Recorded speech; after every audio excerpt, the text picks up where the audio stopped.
Here's the before picture of this insecure welder, right? We get along great. 3 days later, in walks this man, beaming, glowing with this light that seemed to shine from within him, standing with such presence and such authority that you couldn't help but know something had happened to him. And then as he started to make these, what I considered outrageous statements, there's still this picture of wisdom shining through. Well, go figure. How can that be? He's talking, in my mind, rubbish. And yet I've never seen him look as he was looking in those first days after his experience, like, what's happening here?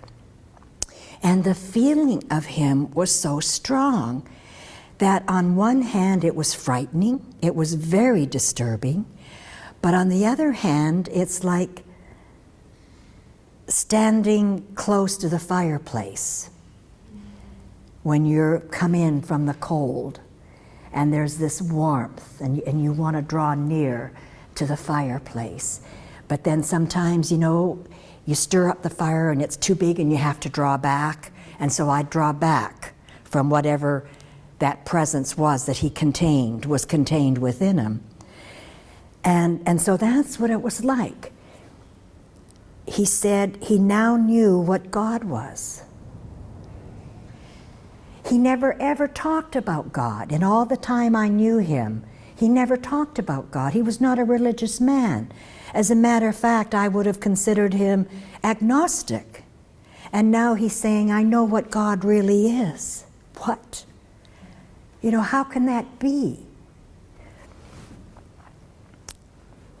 So, left on he went, smiling out the door. Ken and I are going, what happened to him?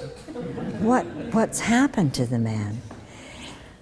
So we were intrigued, but as time went on, I thought, well, it'll vanish. He's just on this high, whatever happened to him, he's on this high and it'll go.